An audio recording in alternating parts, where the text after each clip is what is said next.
देश में कोरोना का संकट, 55 दिन से लॉकडाउन, 1 लाख से पार मरीजों की संख्या, हालात बिगड़ते ही जा रहे हैं। महाराष्ट्र की हालत ज्यादा बदतर है। 30,000 के ऊपर मरीजों की संख्या पहुंच चुकी है, जिसमें अकेले मुंबई में 20,000 से ज्यादा कोरोना पेशेंट पुष्टि हुई है। ये आंकड़ा यह दिखा रहा है कि मुंबई की, देश की आर्थिक राजधानी, देश का सबसे बड़ा शहर किस तरीके से सबसे बड़े संकटों में घिरा हुआ है। मुंबई आखिर क्यों कोरोना पॉजिटिव से इतना ज्यादा भयानक रूप से फिरती जा रही है, संक्रमित होती जा रही है, इसके पीछे क्या कारण है? हमारे साथ इस समय भारतीय जनता पार्टी के युवा नेता जितेंद्र सिंह जुड़े हुए हैं और हम उनसे जानेंगे कि इस पूरे जिस तरीके से मुंबई में संक्रमण लगातार दिन पर दिन बढ़ते जा रहे हैं, अभी 24 घंटे, पिछले 24 घंटों में देखा जाए तो लगभग 1,000 मरीज महाराष्ट्र में आए हैं। तो इस तरीके से जो ये प्रतिदिन मरीजों की संख्या लगातार बढ़ती जा रही है, इसके पीछे मुंबई सबसे ज्यादा संक्रमित शहर पूरे देश में माना जा रहा, चल रहा है। देश की राजधानी दिल्ली में इतने संक्रमित नहीं है जितना अकेले मुंबई में, इसके दिल्ली के करीब 2.5 गुना ज्यादा लोग मुंबई में संक्रमित हैं। इसके पीछे की वजह क्या हो सकती है? 4 महानगरों को छोड़ करके जो दिल्ली, मुंबई, चेन्नई, कलकत्ता की बात करें तो इसमें सबसे ज्यादा संक्रमण मुंबई में ही है। इसकी वजह क्या हो सकती है जितेंद्र सिंह, आप बताइए? मुंबई के प्रशासन की नाकामी, या यहाँ के लोगों की लापरवाही, या यहाँ की भौगोलिक संरचना? पूरी प्रक्रिया पर आप बताइए, क्यों इतना संक्रमण मुंबई में फैलता चला जा रहा है, कंट्रोल नहीं हो रहा, नियंत्रण नहीं हो रहा है? आज जो भी कोरोना से पूरे मुंबई शहर का या पूरे देश का जो सिचुएशन है, वो सिचुएशन बहुत ही चिंताजनक है। और ये लड़ाई देखिए, सरकार तो लड़ रही है, मोदी जी लड़ रहे हैं, और जो हमारी दिल्ली की सरकार है उसने अपनी पूरी ताकत इस लड़ाई के अंदर झोंक दिया है। और मोदी जी का मुझे मालूम है, फर्स्ट डे जब लॉकडाउन का उनका वो बोलने के लिए आए थे टीवी पर लॉकडाउन के लिए, तभी उन्होंने एक वर्ड यूज किया था, एक शब्द उन्होंने यूज किया था कि ये एक महामारी नहीं है, ये एक युद्ध है, एक जैविक युद्ध है, जैविक वार रही है। ये ऐसा युद्ध जिसमें दुश्मन दिखाई नहीं दे रहा है, एक ऐसा युद्ध जिसमें दुश्मन दिखाई नहीं दे रहा है, ये जैविक वार है। और ये जैविक वार जो है कि पूरे देश की जनता को इसको लड़ना पड़ेगा। एक अकेले सरकार या एक अकेले किसी पॉलिटिशियन के ऊपर या किसी अधिकारी के ऊपर एलिगेशन करने से अच्छा है कि हम लोग ये सोचें कि ये लड़ाई जो है हमारी आपकी लड़ाई है जी, और इस लड़ाई में हमें आपको प्रिकॉशन लेना पड़ेगा। नहीं, एक बात ये बताइए पप्पू भाई कि जो हम जो देख रहे हैं कि जिस तरीके से अभी हाल में मुंबई के कमिश्नर को बदला गया, बीएमसी कमिश्नर को, उनको ट्रांसफर दूसरे विभाग में किया गया, यहाँ पर आए इकबाल चहल जी आए, लेकिन ये क्या कहीं प्रशासन की लापरवाही हो रही थी, या अभी भी संक्रमण, हालांकि कमिश्नर के बदलने के बाद भी कंट्रोल नहीं हो रहा है? जहां तक सरकार की बात है, जहां तक प्रशासन की बात है, तो सरकार, उद्धव ठाकरे जी हमारे महाराष्ट्र के मुख्यमंत्री हैं, ठीक है, और जहां तक हो रहा है वो भरसक प्रयास कर रहे हैं, ठीक है। और कहीं ना कहीं ऐसा मुझे भी फील होता है कि कहीं ना कहीं कुछ ना कुछ तो ऐसी लापरवाहियां हुई हैं जिसकी वजह से इतनी भयावह स्थिति बनी है, ठीक है। तो आप धीरे धीरे जो है सरकार उसके ऊपर एक्शन ले रही है।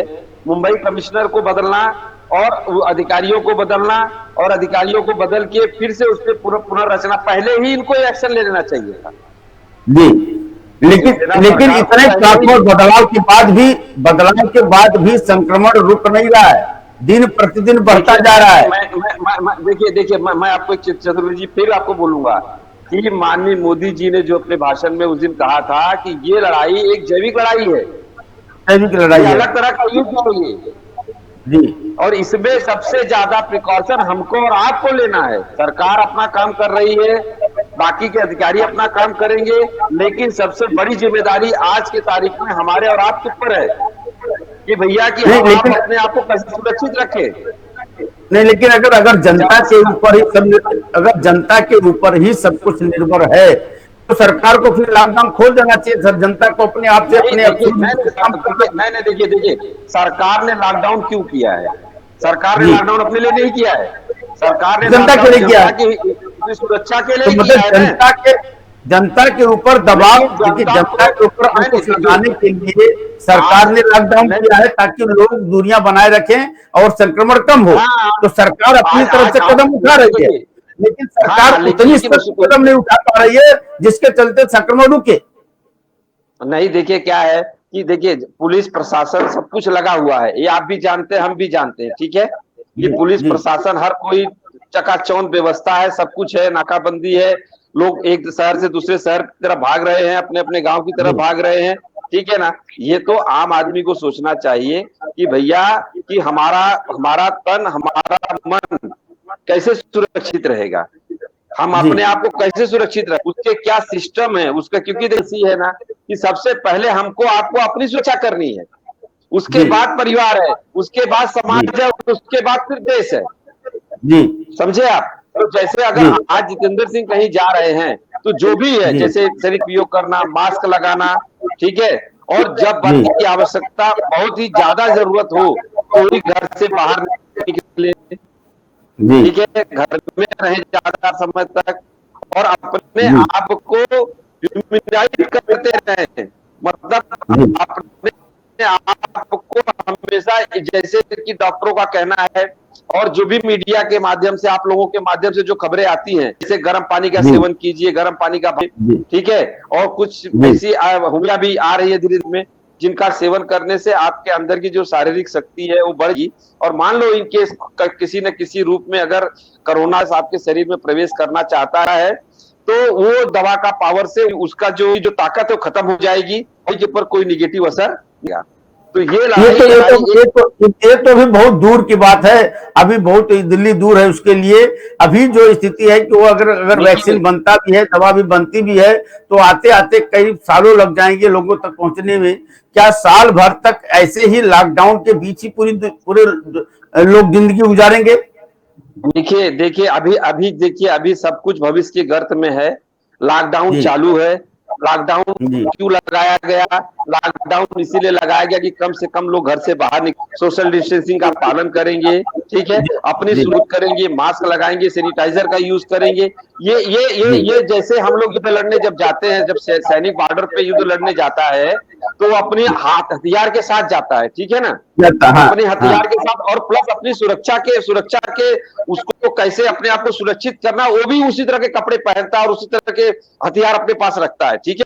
तो जी यही जी युद्ध है, ये मैंने आपसे क्या कहा, इज लाइक वार, एक वार है। तो इस वार में हमको अगर मान लीजिए कोई बहुत ज्यादा जरूर, पहले चीज तो मैं तो आपके मीडिया के माध्यम से लोगों से निवेदन करूंगा, रिक्वेस्ट करूंगा कि जितना कम से कम हो सके उतना कम से कम आप घर से बाहर निकलिए, नहीं, और आप जितने अपने बच्चे आकलन आपके घर में हैं, आप आप अपने आकलन से एक बात बताइए। आपका अनुमान, जो आप राजनीति से जुड़े हुए हैं, मुंबई में, मुंबई की पूरी हर गलियों से आपको जानकारी है, महानगर पालिका प्रशासन अधिकारियों तक के आपके ताल्लुकात हैं, दौड़ धूप रही है। हम ये बताएं कि जो मुंबई में जिस तरीके से संक्रमण फैल रहा है और बढ़ा है इतने बड़े पैमाने पर, इसकी वजह क्या है?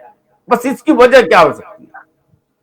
देखिए इसके अंदर कई बहुत सारी बातें हैं, लेकिन इस समय सबसे बड़ी चीज ये है कि जब देश के ऊपर कोई भी ऐसी ऐसी स्थिति परिस्थिति आती है, मान लीजिए आज युद्ध की स्थिति परिस्थिति आ जाए और युद्ध की भूमिका बन जाए, नहीं समझ रहे हैं आप, तो फिर हमारा आपका फर्ज बताइए, हमारा हम्म। आपका फर्ज ये नहीं बनता कि हम लोग एक दूसरे के ऊपर एलिगेशन करें या पार्टीज एलिगेशन, के ऊपर हम लोग एलिगेशन करें, नहीं मैं समझ रहे हैं। एलिगेशन की लेकिन बात नहीं कर रहा हूँ, एलिगेशन कमियां का देखिए। समय नहीं है, ये जब हम समय है कमियों को मिलजुल के निकालेंगे, लड़ाई देखिए लड़ने का।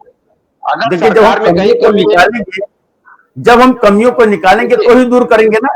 जब हम नहीं नहीं, कमियां तो फंसे इसीलिए मैं आ रहा हूँ ना, नहीं नहीं नहीं नहीं, देखिए मैं उसी पॉइंट पे आ रहा हूँ। अगर सरकार में है, अगर हमको आपको जी लगता है कि आप मीडिया है, आप तो सर्वोच्च है, अगर आपको ऐसा जी लगता है कि सरकार में कुछ कमी है तो आप सरकार को आगाह कीजिए, कहीं जनता में अगर कुछ कमी है तो जनता को आगाह कीजिए। लड़ाई देखिए हम आपको सबको मिलकर, क्योंकि इसमें हिंदुस्तान में रहने वाला प्रत्येक व्यक्ति सुरक्षित रहे, दीर्घायु रहे, समझे, और उसकी उसकी उसकी जो आज जो स्थिति बनी है, इस स्थिति से हम लोग लड़ाई लड़के कोरोना के ऊपर विजय प्राप्त करके और हम उससे बाहर आ जाए।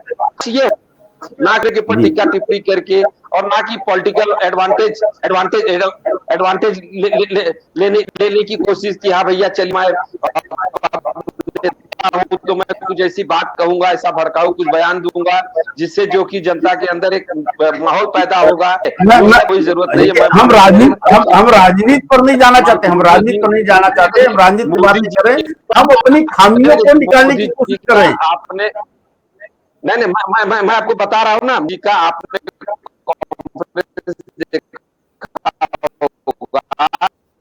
जो कि वीडियो के माध्यम से, जैसे हम आप आज डिबेट कर रहे हैं बैठ के, कि जो है वीडियो के माध्यम से कर रहे हैं, जो है ये वीडियो से वो खुद चीफ मिनिस्टर से बातचीत करते हैं, ठीक है, उनकी बातों को सुनते हैं, बातों को सुन के और टीका टिप्पणी नहीं करते हैं। उन्होंने आज तक किसी भी पार्टी के ऊपर मोदी जी ने टिप्पणी की है? देश की जनता, उन्होंने देश की जनता से किया कि आप अपने घरों में रहिए, सुरक्षित रहिए। आज लाख कितना आर्थिक नुकसान हो रहा है, बहुत ज्यादा देश का नुकसान हो रहा है, आर्थिक नुकसान हो रहा है, ठीक है। तो आर्थिक नुकसान हम करने को रेडी है, क्योंकि हम शारीरिक नुकसान नहीं करना चाहते। आज लॉकडाउन नहीं होता और आज अगर इस तरह से सरकार कदम नहीं उठाती, तुरंत सख्त से कदम नहीं उठाती, तो आज और ज्यादा भयावह स्थिति होती। आज जो स्थिति है, आज जिस स्थिति से गुजर रहा है, वो माननीय नरेंद्र मोदी जी का जो निर्णय आया और अमित शाह जी का जो निर्णय आया, उस निर्णय पे जो है जिस ढंग से तुरंत इम्प्लीमेंट किया, और मैं सबसे ज्यादा भारत की जनता का करूंगा कि आज मोदी जी जैसे हमारे प्रधानमंत्री के साथ पूरे भारत देश की जनता उनका एक स्तंभ बन के उनके पीठ के पीछे खड़ी है। तुम एक मतलब एक वीर जवान की तरह आप लड़िए और पूरा देश के पीछे खड़ा है, ये आप दे रहा है, पूरा देश दे रहा है। इसमें मैं ये चाहूंगा कि किसी भी पॉलिटिकल पार्टी के ऊपर गलत टीका टिप्पणी न की जाए, और अगर मान लीजिए कहीं कुछ कमी और कुछ कमियां, अगर देखिए कमियां हुई है तभी इतनी ये स्थिति आ जाई है, कि आप भी जानते हैं, भी जानते हैं। तो उस कमियों को बताया जाए, तभी तो लोगों को समझ में आएगा कि हम हमारी कमियां और हम उसको दुरुस्त करें। देखिए वो सरकार, आज महाराष्ट्र में शिवसेना के उद्धव ठाकरे जी जो है वो चीफ मिनिस्टर है, गठबंधन की सरकार है, कांग्रेस, राष्ट्रवादी और शिवसेना की। तो उनकी जो उनको एक बार पुनर्विचार करना चाहिए कि ये जो स्थिति बढ़ रही है, ये स्थिति क्यों बढ़ रही है, कहाँ गलती हो गई, कहाँ मिस्टेक हो गया, उसका प्रिकॉशन ले। चाहिए तो सीआरपीएफ बुलाए, चाहिए तो मिलिट्री बुलाए, चाहिए तो कर्फ्यू लगाएं, जो भी सख्त अभी तक कदम नहीं लेगी, आगे भविष्य में जाकर भयावह बनने की ओर जा रहा है। तो रही बात जनता का, से भी मैं निवेदन करूंगा कि आप जो है कम से कम घर से निकलिए, बहुत ज्यादा आवश्यकता। देखिए सबसे बड़ा संक्रमण तो हम ही आप फैलाते हैं, हम ही आप बाहर जाते हैं, हम लोग जो है कोई रूल रेगुलेशन फॉलो नहीं करते हैं, ठीक है, मास्क नहीं लगाते हैं। अब पुलिस जो है रोड पे जो पब्लिक निकल रही है उसको मार रही है, ठीक है, तो आपके मीडिया के माध्यम से लोग दिखा के वो एक तरह से नेगेटिव प्रचार करते हैं, लेकिन वो नहीं दिखा पाते। आपको ये दिखाना चाहिए कि पुलिस प्रशासन जो आज देखिए, आज सबसे बड़ी लड़ाई अगर इस देश में कोई लड़ रहा है तो वो यहाँ की पुलिस और डॉक्टर्स, ये जो दो है, ये अपना घर बार बेचारे छोड़कर हमारे आपकी सुरक्षा के लिए अपनी जान की परवाह न करते हुए लड़ाई लड़ रहे हैं। तो हमें आपको उनको सहयोग करना चाहिए ना। कहीं तो मैंने सुना, मुझे बहुत दुख हुआ कि डॉक्टरों के ऊपर लोगों ने अटैक कर दिया, डॉक्टरों को इंसल्ट किया, ठीक है, पुलिस प्रशासन से झगड़ा कर रहे हैं, पुलिस वालों को इंसल्ट कर रहे हैं। अरे भाई ये आप क्या कर रहे हो? ये समय देश बहुत भयानक स्थिति से गुजर रहा है, आप उनका सम्मान कीजिए। अगर वो अपना घर परिवार बच्चे छोड़ के आज हमारे आपके लिए अपनी जान दांव पे लगाए हैं बेचारे, और आज वो लड़ाई लड़ रहे हैं, तो उनका आप सहयोग कीजिए ना भाई। वो तो आप एक आप जो बातें बताएं उसमें एक दो बातें समझ आती है कि मुंबई में इतने बड़े पैमाने पर संक्रमण का आना क्या जनता की लापरवाही है या प्रशासन की लापरवाही? देखिए ऐसा है कि कहीं ना कहीं हमारी जनता भी इसके अंदर दोषी है कि भैया ठीक है, अगर आपको तकलीफ है, देखिए लोगों का मैंने स्टेटमेंट सुना है, बहुत लोग ये कहते हैं खाने के लिए हमारे पास नहीं है, हमारे पास मतलब रहने के लिए छत नहीं है, कोई भाड़ा मांग रहा है। अरे यार एक चीज बताइए, अगर यही युद्ध होता, ठीक है, और हमारा सैनिक जब बॉर्डर पे जाता है चतुर्वेदी जी युद्ध करने के लिए, तो महीनों उनको भोजन नहीं मिलता, तो इसका मतलब ये नहीं कि बॉर्डर छोड़ के भाग जाए या उनका जो रूल रेगुलेशन है उसको तोड़ दे, वो नहीं है। ये युद्ध हर लोग सैनिक जैसा दिल तो नहीं रख सकते ना, मजदूरों की तो बात होती है। नहीं देखिए, ये हमारे माननीय मोदी जी ने जो कहा है कि ये युद्ध है और हमको एक सैनिक के रूप में लड़ाई लड़ना है। आज आप भी जहाँ बैठे हैं, आप भी एक सेना के जवान है इस समय, मैं जहाँ बैठा हूँ मैं भी इसमें एक सेना का जवान हूँ। मेरे अंदर ये फीलिंग पैदा करनी होगी, आपके अंदर ये फीलिंग पैदा करनी होगी कि हमको आपको एक अदृश्य शक्ति से हम लड़ाई लड़ रहे हैं, ठीक है ना, और उस लड़ाई को हम तभी हरा सकते हैं जब हमारे अंदर ये फीलिंग आ जाए कि ये देश की सुरक्षा, ये देश की अस्मिता हमारे आपके हाथ में है। मैं एक देखिए जितेंद्र सिंह देखिए क्या होता है, जब हम एयर कंडीशन कमरे में बैठे होते हैं, अपने फर्स्ट क्लास के बंगले में होते हैं या फ्लैट में होते हैं, तो ये कहना बहना बोलना बड़ा आसान होता है, लेकिन जो 10 बाई 10 के पतरे के रूम में रहता है, इतनी मुंबई की तपती धूप में वो अपने कमरे के अंदर कैसे रहता है, यह कितनी बड़ी एक समस्या। आप उसके दर्द को थोड़ा महसूस करिए और बताइए कि क्या वो मजदूर जिनके घर पे खाने को नहीं मिलता है और तपती धूप में बैठा हो, क्या वो मजदूर किस तरीके से बर्दाश्त कर लेगा इस सारी परिस्थितियों को। अच्छा ये बताइए मेरे को आप कि ये जो यहाँ लोग जो मजदूरी कर रहे थे, आप बताइए मेरे को, जो लोग रह रहे थे, आज जो चल रही है, जो माहौल बना जी, आपका आवाज कट रहा है जितेंद्र सिंह जी। ये बीच में मेरा कॉल आ गया था चतुर्वेदी जी, सॉरी। ये बताइए, ये जो लॉकडाउन हुआ है, ये लॉकडाउन किसके लिए किया गया है? ये जनता के लिए किया, किसके लिए किया गया? अल्टीमेटली सरकार हो या अधिकारी हो या प्रशासन जो भी हो, उन्होंने ये डिसीजन क्यों लिया? आपकी हमारी सुरक्षा के लिए लिया। तो चलिए ठीक है, कोई बंगले में अगर बैठा है तो उसका भी आर्थिक नुकसान हो रहा है, आज काम धंधे बंद हो गए हैं, आज सबको भविष्य की चिंता है, आज आप करोड़पति अरबपति खरबपति भी होंगे, लेकिन आपके जो खर्चे हैं उसी के अनुसार हर इंसान पर मजदूर अपने अपने खर्चे से परेशान है, तो बड़ा आदमी अपने खर्चे से परेशान है, ठीक है ना। हमको आपको इस समय धैर्यता से काम लेने का समय है। ये हमें मैं नहीं कह रहा हूं मजदूर पैदल कर रहे हैं क्या, यही देखिए, यही गलत है। आपको थोड़ी सी धैर्यता रखनी चाहिए, आपको थोड़ा सा सहनशीलता दिखानी चाहिए कि आपको इतना जल्दी फ्रस्ट्रेशन नहीं करना। अरे धीरे धीरे लॉकडाउन कम होगा, बस से ट्रेनें चलेंगी, सब व्यवस्था की जाएगी, सरकार उस पर लगी हुई है। सरकार बहुत ज्यादा नुकसान हो रहा है। आज की तारीख में सरकार सबसे बड़ी लड़ाई तो माननीय मोदी जी और उनकी टीम लड़ रही है।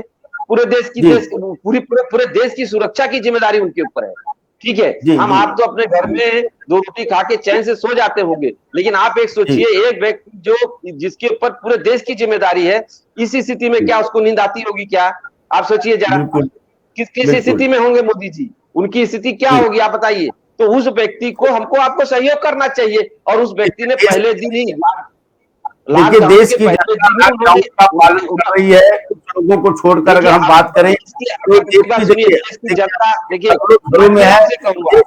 मोदी जी, मैं आपसे फिर कहूंगा कि आपको हमको एक सैनिक का रूप अपनाना पड़ेगा। एक वीर सैनिक जब बॉर्डर पे जाता है तो उसकी माँ, उसके बच्चे, उसकी बीवी उसके घर पे होते हैं, वो बॉर्डर पर दुश्मनों से लड़ाई लड़ रहा होता है, ठीक है, और उसी लड़ाई में वो शहीद भी हो जाता है, ठीक है, लेकिन वो बॉर्डर छोड़ के पीछे नहीं भागता। भले उसको भोजन मिले नहीं मिले, भले उसके पास गोला बारूद रहे नहीं रहे, सामने 1000-2000 सेना की टुकड़ी खड़ी है दुश्मनों की, और उसके पास बारूद नहीं है, उसके पास गोली नहीं है, लेकिन वो जानता है कि मैं आने वाले कुछ समय के बाद शहीद हो जाऊंगा, लेकिन वो बॉर्डर छोड़कर नहीं भागता। क्यों नहीं भागता? वो भी तो भाग सकता था, वो भी पलायन कर सकता है ना, कि भैया हमारे पास गोली नहीं थी, मैं जा रहा हूँ, भाग रहा हूँ, निकल रहा हूं मैं। तो बताइए, ये देखिए, हमको आपको एक अपने अंदर एक नया एटीट्यूड पैदा करना होगा। आप जहां बैठे हैं वहीं से हमको आपको लड़ाई लड़नी है। चाहे आप परिवार में बैठे हैं, चाहे आप अकेले बैठे हैं, चाहे आप भूखे प्यासे बैठे हैं, इस समय हमको आपको जितना ज्यादा से ज्यादा कम बाहर निकले घरों से, जितना से ज्यादा कम लोगों से मिले, जितना ज्यादा से ज्यादा हो सके कम लोगों के कांटेक्ट में आए, छुआछूत न करें, लोगों से दूरी बना के रखें, अपने आप को साफ सुथरा रखें, ठीक है। तो ये लड़ाई को हम तभी हरा पाएंगे। लेकिन एक बात जितेंद्र सिंह एक बात बताइए कि लॉकडाउन का देश के 80% लोगों ने भरपूर अच्छी तरीके से पालन किया। पहला लॉकडाउन, दूसरा लॉकडाउन, तीसरा लॉकडाउन, चौथा लॉकडाउन, लेकिन संक्रमण होने का नाम नहीं ले रहा है। आप मेरे को एक चीज बताइए, भारत देश की जनसंख्या कितनी है, बताइए आप मेरे को। लेकिन फिर हेलो, नहीं, मेरी बात बताइए ना। ये जो भारत देश की जनता ने जो प्रिकॉशन रखा है, आज इससे कई गुना ज्यादा भयावह स्थिति हो जाती अगर सरकार ने। अमेरिका क्यों इतनी भयावह स्थिति में चला गया, आप बताइए। अमेरिका तो हमसे बहुत बड़ा देश है, इटली बहुत बड़ा देश है, बहुत ज्यादा एडवांस। हम लोग इंडियन वहां जा जाके दवा कराते थे, ठीक है। जितने बड़े लोग हैं, फिल्म स्टार हो या बड़े बड़े उद्योगपति हो, बिजनेसमैन हो या बड़े पॉलिटिशियन हो, वो लोग फॉरेन जाके अपना ट्रीटमेंट करवाते थे, ठीक है ना। आज वहां की स्थिति आप देख लीजिए और हिंदुस्तान की स्थिति देख लीजिए, फिर भी हम उनसे बहुत बेहतर स्थिति में है। आज भी बहुत बेहतर स्थिति में है, क्यों है? क्या अनुमान क्या लगा सकते हैं कि लॉकडाउन कब तक हटने की उम्मीद जता रहे हैं आप? देखिए ये देखिए, लॉकडाउन का जो अनुमान है, ये जितना ज्यादा से ज्यादा खींचेगा उतनी ही हम अब अच्छे से कोरोना से लड़ाई लड़ सकते हैं। अगर हम लोग लॉकडाउन आपके हिसाब से लंबा जाएगा? थोड़ा देखिए लंबा जाना, क्योंकि देखिए जो देखिए अभी तक जब तक दवा नहीं निकल जाती तब तक हमारे पास कोई ऑप्शन लॉकडाउन के अलावा, चतुर्वेदी जी, कोई नहीं है। आप बताइए ना, लॉकडाउन के अलावा क्या ऐसा ऑप्शन है, आप बताइए। आप भी तो मीडिया के पर्सन, आप भी एक जागरूक, एक सम्मानजनक नागरिक है भारत देश के। मीडिया के पर्सन बाद में है, भारत माता के बेटे पहले है, ठीक है। आज भारत माता के आंचल पे किसी ने हाथ लगाने की कोशिश की है। एक कोरोना वायरस जो कि जैविक हथियार है और जो कि चाइना द्वारा निर्मित किया गया, पूरा विश्व चिल्ला रहा है, ठीक है। तो उससे हम लड़ाई लड़ रहे हैं, आप ये समझने की कोशिश कीजिए। तो उस लड़ाई में आप बताइए कि लॉकडाउन के अलावा और क्या ऑप्शन है, आप बताइए मेरे को। दवा का भी तक शोध हो नहीं पा रहा है। मैं मानता हूं कि बिल्कुल विकल्प नहीं है। तो हम ये करें कि जब 14 दिन मजदूर अपने घरों में रहे, तो 14 दिन में यह अंतराल संक्रमण हमारे पास कंट्रोलिंग क्यों नहीं हो पाया? हमने क्यों नहीं एरिया को देखिए सरकार ने अपनी तरफ से, प्रशासन ने, और जितने भी हमारी दिल्ली की, उसने जितना ज्यादा से ज्यादा हो सका है प्रिकॉशन लिया है, आज भी लिया है, ठीक है। कुछ मजदूर रोड पे आए, वो पैदल यात्रा कर रहे थे, वो एक स्टेट से दूसरे स्टेट भाग रहे थे, उनके अंदर एक डर की स्थिति थी और उनको लग रहा था कि हो सकता है और भयावह स्थिति हो, अपने घर पहुंच जाऊं। उन्होंने जो रास्ता अपनाया और उन्होंने जो चीज अपनाई, वो थोड़ी सी वो गलत थी। वो वैसा उस ढंग से नहीं, उनको थोड़ा सा मेरे हिसाब से थोड़ा पेशेंस उनको रखना चाहिए था, ठीक है। और पेशेंस रखना चाहिए था। सरकार अपने आप रेलवे की व्यवस्था, आप देखिए, ट्रेनें भी चालू हो रही है धीरे धीरे, ठीक है, फ्लाइट्स भी धीरे धीरे चालू हो रही है, बसें भी चालू हो रही है। आज आप समझ लीजिए कि मुंबई के इतिहास में, जब से मैं पैदा हुआ हूं, मैं आज 45-46 साल का हो गया, आज समझ लीजिए पहली बार मेरी लाइफ में मैंने देखा कि लोकल ट्रेन इतने टाइम तक बंद है। ये एक इतिहास है, नहीं समझ रहे, ये एक प्रिकॉशन है, एक सुरक्षा का वो है, तरीका है। तो क्या है कि अब इसके लिए हम लोग फ्रस्ट्रेट होने लगे। हमारे काम, मैं रियलिस्ट करता हूँ, धंधा 3 महीने से बंद है, बिजनेस बंद है, ठीक है ना। मैं कल को जाके फ्रस्ट्रेशन में ऑफिस खोल के बैठ जाऊं या मैं उसका फ्रस्ट्रेशन दिखाने लगूं, तो वो अच्छी बात नहीं है ना। ये दूसरों को नुकसान पहुंचाएगा।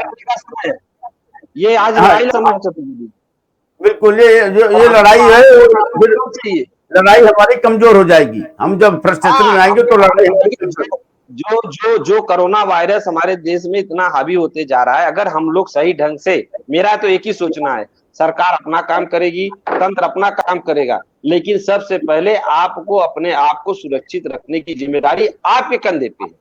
आप अपने आप को सैनिटाइज कीजिए, सोशल डिस्टेंसिंग का पालन कीजिए, मास्क लगाइए, टाइम टू टाइम घर से निकलिए, बहुत अति आवश्यक है तो ही घर से निकलिए, नहीं तो घर से मत निकलिए। और सरकार ने जो रूल रेगुलेशन बनाए हैं, गवर्नमेंट जो रूल रेगुलेशन बना रही है, उसका सच्चे दिल से, वफादारी से फॉलो कीजिए। क्या लगता है कि मुंबई में और सख्त लॉकडाउन होना चाहिए, पैरामिलिट्री फोर्स लगाना चाहिए या सीआरपीएफ लगाना चाहिए? जिस ढंग से मुंबई शहर में आज स्थिति होती जा रही है, अगर शिवसेना की सरकार ने अगर कड़क कानून नहीं लिया तो मुंबई में और भयावह स्थिति हो जाएगी।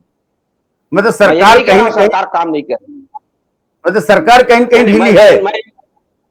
नहीं देखिए, सरकार मैं नहीं कह रहा सरकार काम नहीं कर रही है, सरकार प्रिकॉशन नहीं ले रही है, ठीक है। आप अपने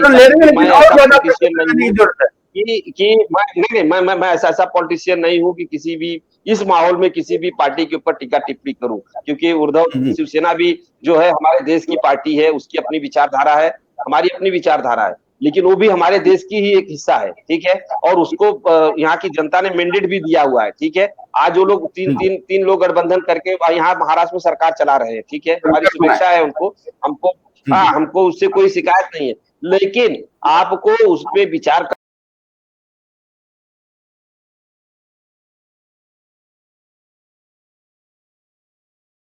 कहीं और ज्यादा के ऊपर विचार करके और ज्यादा प्रिकॉशन लीजिए। अगर जरूरत पड़े तो आप केंद्र से पूरा दिल खोल के मदद मांगिए। मोदी जी तो पूरा दरवाजा अपना खोल के बैठे हैं, दिल खोल के बैठे हैं। इस समय मोदी जी ने, आप देखते होंगे उनके बातों को या उनकी जो भी प्रेस कॉन्फ्रेंस जो होती है उनकी मुख्यमंत्रियों के साथ, उन्होंने कहीं भी कोई भी रंच मात्र पॉलिटिकल बात किया ही नहीं। जिस मुख्यमंत्री ने जो मांगा सबको दिया, सबको मदद दे रहे हैं, दिल खोल के दे रहे हैं कि भैया देखिए हमारी तरफ से आप। अगर देखा जाए तो पूरी लड़ाई में दोनों हर तरफ के लोगों के सहयोग की जरूरत है, चाहे वो प्रशासन हो, चाहे वो सरकारें हो, चाहे वो जनता हो, चाहे वो हमारे कोरोना योद्धा हो। सबको कोरोना योद्धा के सपोर्ट करने की जरूरत है और सब लोग मिलकर अगर हम इसको लड़ेंगे तो ही हम इस पे नियंत्रण पा सकेंगे और कोरोना के इस महामारी से निकल कर बाहर आ पाएंगे, लॉकडाउन से निकलेंगे और हमारी स्थिति हमारी जिंदगी की जो जिंदगी है धीरे धीरे पटरी पर आएगी। थोड़ा संयम और धैर्य की जरूरत है सबको, हमको, आपको, सरकार को, प्रशासन को। प्रशासन जितना सख्ती से सख्ती कदम उठा रही है वो भी हमारे लिए उठा रही है और सरकार भी हमको सरकार के को हमारा सहयोग मिलना चाहिए, हमें सरकार का सहयोग देना चाहिए। सरकार भी उसी तरीके से जनता के हितों को देखते हुए कदम उठाने की जरूरत है, तभी कोरोना से हम जीत पाएंगे। फिलहाल अब इस डिबेट को यहीं पर विराम देते हैं, थोड़ी देर बाद जल्दी वापस लौटेंगे। देखते रहिए मेट्रो वही। नमस्कार।